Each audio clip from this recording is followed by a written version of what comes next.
সুপ্রিয় শিক্ষার্থী বন্ধুরা, আজকের পাঠে তোমাদের সবাইকে স্বাগত জানাচ্ছি। এখন আমরা যে টপিকটি নিয়ে আলোচনা করব সেটি হচ্ছে সামারি অ্যান্ড প্রিসাইজ। শিক্ষার্থী বন্ধুরা, তোমরা দেখতে পাচ্ছ আমাদেরকে একটি প্যাসেজ দেয়া আছে। এখান থেকে প্যাসেজটিকে খুব ভালোভাবে পড়ে আমাদের একটি সামারি লিখতে হবে। আমরা জানি টেকনিকটি হচ্ছে প্যাসেজটি প্রথমে মনোযোগ দিয়ে পড়তে হবে, তারপর সেইখান থেকে কিছু টেকনিক ব্যবহার করতে হবে। তার মধ্যে একটি হচ্ছে কিওয়ার্ড ব্যবহার করা, এবং আমরা কখনোই পুরোপুরি বাক্যগুলোকে লিখব না সামারি হিসেবে, বরং আমরা চৌম্বক অংশগুলো মনে রাখার চেষ্টা করব এবং আমাদের নিজেদের ভাষা ব্যবহার করে সঠিক ভোকাবুলারি ব্যবহার করে যৌক্তিক অংশগুলো আমাদের সামারির মধ্যে আমরা নিব। প্রথমে আমাদেরকে যেহেতু প্যাসেজটি পড়তে হবে, আমরা খুব মনোযোগ দিয়ে প্যাসেজটি পড়ার চেষ্টা করছি। এখানে বলা আছে, climate change is one of the most serious issues at the moment all over the world. অর্থাৎ ক্লাইমেট চেঞ্জ নিয়ে বলা হচ্ছে যে আবহাওয়ার যে পরিবর্তন বা জলবায়ুর যে পরিবর্তন সেটি সারা পৃথিবীব্যাপী একটি সিরিয়াস ইস্যু বর্তমানে।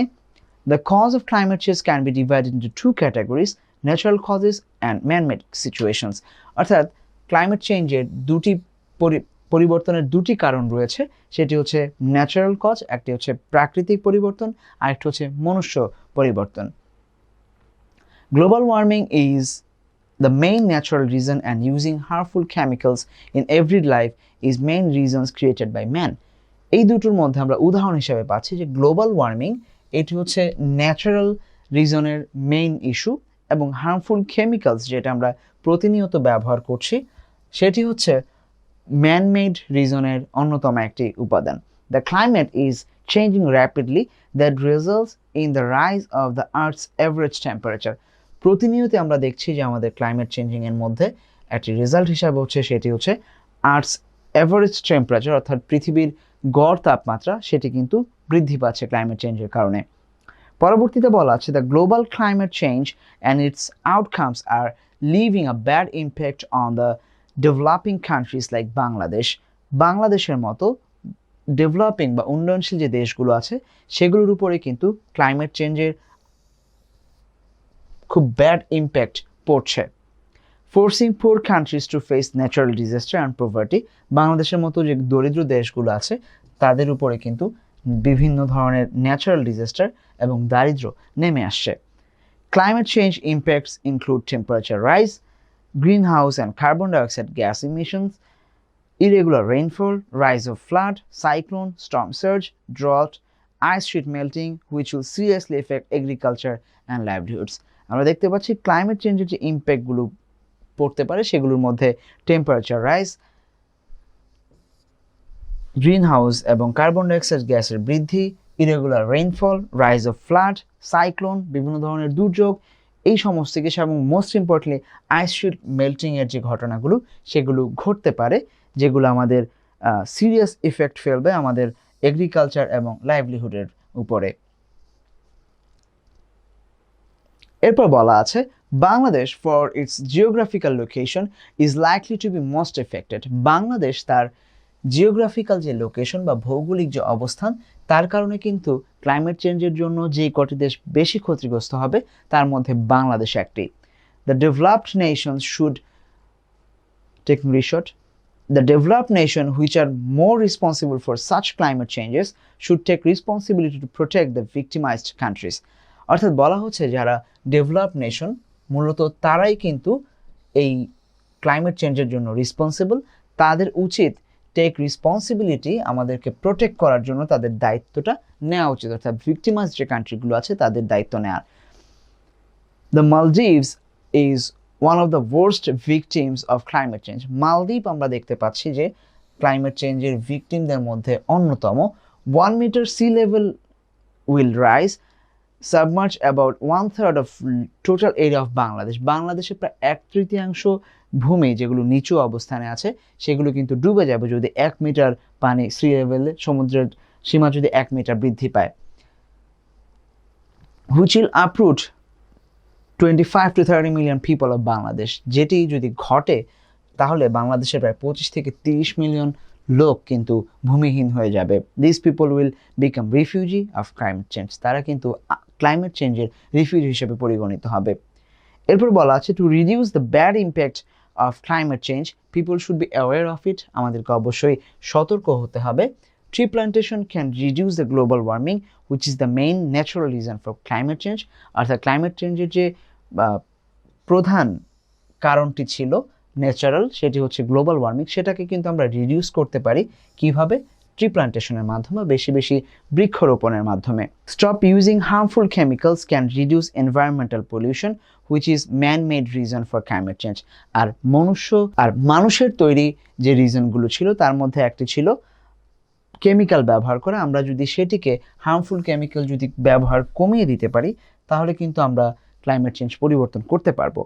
Students should be careful to protect the environment and raise awareness. ছাত্র যারা, তাদেরকে কিন্তু অবশ্যই দায়িত্বটি নিতে হবে যে পরিবেশকে কীভাবে প্রোটেক্ট করা যায় এবং কিভাবে সতর্কতা বৃদ্ধি করা যায় সেই পদক্ষেপ নিতে হবে। Thus, students can play a vital role to reduce the bad impact of climate change. এভাবেই স্টুডেন্টরা কিন্তু একটি বড় ভূমিকা, ভাইটাল রোল প্লে করতে পারে ক্লাইমেট চেঞ্জের খারাপ যে দিকগুলো সেগুলো মোকাবেলা করতে। তাহলে আমরা দেখতে পাচ্ছি যে আমাদের যে প্যাসেজে পড়লাম সেখান থেকে আমাদেরকে সামারি বের করে নিয়ে আসতে হবে। আমরা কিছু কিওয়ার্ডস মনে রাখবো, সেগুলোকে ব্যবহার করে আমরা কিন্তু নিজেদের ভাষায় উন্নত ভোকাবুলারি ব্যবহার করে আমরা সেই সামারিটি লেখার চেষ্টা করব। শিক্ষার্থী বন্ধুরা, আমরা এখন সামারি লেখার চেষ্টা করব।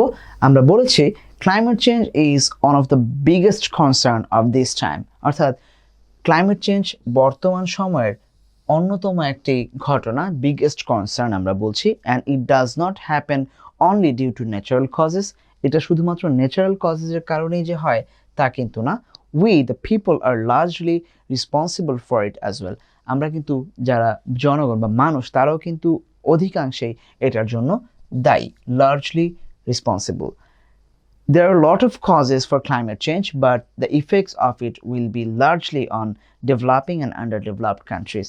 অনেকগুলো কারণ রয়েছে সেটা আমরা বলেছি, এবং এর যে ইফেক্টটি সেটি মূলত লার্জলি ডেভেলপিং অ্যান্ড আন্ডারডেভেলপড কান্ট্রিগুলোর উপরেই বেশিরভাগ সেই ইফেক্টটা পড়বে। Bangladesh has the risk of losing 1/3 of its land and 1 meter if 1 meter rise of the sea level takes place. যদি 1 মিটার সমুদ্রের উচ্চতা বৃদ্ধি পায়, পানির উচ্চতা, তাহলে কিন্তু বাংলাদেশ তার 1/3 ল্যান্ড অর্থাৎ 1/3 ভূমি হারিয়ে ফেলবে। It is our duty as a student and also humans to take step and raise awareness to decrease the effect of climate change. এটা আমাদের দায়িত্ব স্টুডেন্ট হিসাবে আমরা বলার চেষ্টা করেছি, এবং মানুষ হিসাবেও যে আমরা পদক্ষেপ নিব এবং অ্যাওয়ারনেস জাগিয়ে তুলব যাতে করে আমরা এই ক্লাইমেট চেঞ্জের ইফেক্টটিকে কমিয়ে আনতে পারি। তাহলে আমরা দেখব খুব সহজেই কিন্তু আমরা প্যাসেজ থেকে যে শব্দগুলো, কিওয়ার্ডগুলো নিয়েছিলাম সেগুলো ব্যবহার করে আমাদের নিজেদের মতো করে আমাদের সাবলীল ভাষায় আমরা একটি সামারি লিখতে পেরেছি। আমার বিশ্বাস তোমরা সবাই এই টেকনিকগুলো অবলম্বন করে যে কোনো প্যাসেজ থেকে খুব সহজেই সামারি লিখতে পারবে। সুপ্রিয় শিক্ষার্থী বন্ধুরা, পার্ট বিতে আমরা দেখতে পাচ্ছি বলা আছে write a short answer on recent topic. অর্থাৎ রিসেন্ট কোনো টপিকের উপরে আমাদেরকে একটি শর্ট প্যারাগ্রাফ অ্যান্সার লিখতে বলা হয়েছে। শিক্ষার্থী বন্ধুরা, তোমরা দেখতে পাচ্ছ যে এখানে একটি হেডিং দেয়া আছে, বলা আছে write a short answer on Bangabandhu satellite 1। অর্থাৎ বঙ্গবন্ধু স্যাটেলাইট 1 নিয়ে আমাদেরকে একটি টপিক লিখতে বলা হয়েছে। আমরা চেষ্টা করব আমরা যে নিয়ম শিখেছিলাম, অর্থাৎ প্রথমে ইন্ট্রো, তারপর সেখানে কিছু ইনফরমেশন দিব, সেগুলো আমরা সাপোর্টিং লাইন হিসেবে ব্যবহার করব, এবং পরবর্তীতে কনক্লুশন দিয়ে আমরা আমাদের টপিকটি লেখার শেষ করার চেষ্টা করব। সেই বিষয়গুলো মাথায় রেখে আমরা এই বঙ্গবন্ধু স্যাটেলাইট 1 সম্পর্কে লেখার চেষ্টা করব। আমরা শুরু করছি। এখানে লেখা আছে Bangabandhu satellite 1 is the first Bangladeshi geostationary satellite operated by BCSCL. It was launched on 11 May 2018. অর্থাৎ প্রথমেই কিন্তু আমরা আমাদের হেডিং টপিকটি পেয়ে গেলাম বা ইন্ট্রো পেয়ে গেলাম যে বঙ্গবন্ধু স্যাটেলাইট কি। সেটা হচ্ছে বাংলাদেশের প্রথম স্যাটেলাইট, এবং সেটাকে লঞ্চ করা হয়েছিল 11 মে 2018। Bangabandhu satellite 1 manufactured by Thales Alenia Space. The total cost of the satellite was projected to be $248 million. Through the launching of the Bangabandhu Satellite 1, Bangladesh entered a new era as a proud member of Satellite Club and the flag of Bangladesh has also been hosted in the space. আমরা দেখতে পাচ্ছি যে বলা হয়েছে যে manufacture করেছিল এই বঙ্গবন্ধু স্যাটেলাইটকে থ্যালিস এলিনা স্পেস এবং টোটাল কস্টটা ধরা হয়েছিল প্রায় $248 মিলিয়ন এবং এটির মাধ্যমে এই স্যাটেলাইটটি লঞ্চ করার মাধ্যমে বাংলাদেশ একটা নতুন দিগন্তে প্রবেশ করেছে, যেখানে বাংলাদেশ স্যাটেলাইট ক্লাবের অংশ হয়েছে এবং বাংলাদেশের পতাকা কিন্তু মহাকাশে স্থান পেয়েছে। The launch made Bangladesh the 57th nation in the world and 4th in South Asia after India, Pakistan, Sri Lanka to own a satellite. অর্থাৎ সারা পৃথিবীতে বাংলাদেশ এখন 57তম দেশ যার একটি স্যাটেলাইট রয়েছে এবং এশিয়াতে চতুর্থ ইন্ডিয়া, পাকিস্তান এবং শ্রীলঙ্কার পর। Bangabandhu 1 is implemented by the Bangladesh Telecommunication Regulatory Commission, যেটিকে সংক্ষেপে BTRC বলা হয়, under the Postal and Telecommunication Ministry, and for overall management there is a new organization, Bangladesh Communication Satellite Company Limited, অর্থাৎ এটিকে রক্ষণাবেক্ষণের জন্য Bangladesh communication satellite company limited, যাকে আমরা BCACL নামে ডেকে থাকি, যেটি ফর্মড ইন 2017, যেটিকে গঠন করা হয়েছিল 2017 সালে। The satellite will offer video and communications coverage over Bangladesh and its territorial waters in the Bay of Bengal, as well as in India, Nepal, Bhutan, Sri Lanka, and Philippines and Indonesia. আমরা দেখব যে বাংলাদেশ সহ এর আশেপাশে যে অবস্থানগুলো অর্থাৎ বঙ্গোপসাগর কিংবা ইন্ডিয়া, নেপাল, ভুটান, শ্রীলঙ্কা এবং ফিলিপাইন এবং ইন্দোনেশিয়াতে এর কভারেজটা আমরা পাবো, যেখান থেকে আমরা ভিডিও এবং কমিউনিকেশন যে কভারেজ সেটি বঙ্গবন্ধু স্যাটেলাইট 1 দিয়ে থাকবে। The satellite also provides broadband connectivity to rural areas throughout the country.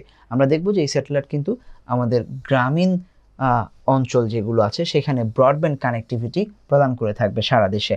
Bangladesh's annual expenditure for satellite connectivity is $14 million. The cost is due to renting bandwidth from foreign operators. যা আমরা foreign operators কাছ থেকে আগে bandwidth নিয়ে থাকতাম, সেটি আমরা এখন বঙ্গবন্ধু স্যাটেলাইটের 1-এর মাধ্যমে আমরা নিজেরাই করতে সক্ষম হব। Private TV channel operators and direct to home অর্থাৎ DTH as the alternative of cable television service provider will be the main consumer of the satellite. অর্থাৎ স্যাটেলাইটের মেইন কনজিউমার যারা হবে তারা হচ্ছে কেবল টেলিভিশন সার্ভিস প্রোভাইডার, DTH অর্থাৎ direct two home, এবং TV channel operator যারা রয়েছে তারা। The weather department as well as the defense sector will also benefit from the satellite. অর্থাৎ ওয়েদার ডিপার্টমেন্ট, আবহাওয়া অধিদপ্তর, পাশাপাশি আমাদের ডিফেন্স সেক্টরে যারা আছে তারাও কিন্তু এই স্যাটেলাইট থেকে সুযোগ সুবিধা নিতে পারবে। তাহলে আমরা দেখতে পাচ্ছি আমাদেরকে একটি টপিক দেওয়া ছিল বঙ্গবন্ধু স্যাটেলাইট 1, আমরা সেটি কি সেটি বর্ণনা করেছি, অতঃপর আমাদের কিছু সাপোর্টিং সেন্টেন্সের মাধ্যমে বঙ্গবন্ধু স্যাটেলাইট 1-এর আদ্যপান্ত আমরা লেখার চেষ্টা করেছি এবং সেখান থেকে কি কি বেনিফিট আমরা পাবো সেই বিষয়গুলো বর্ণনা করে আমরা কিন্তু একটা কনক্লুশনের দিকে আসতে পেরেছি। আমি আশা করব যে খুব সহজেই তোমরা এই টপিকগুলো পরীক্ষায় আসতে লিখতে পারবে এবং ভালো মার্কস অর্জন করতে পারবে। ধন্যবাদ সবাইকে।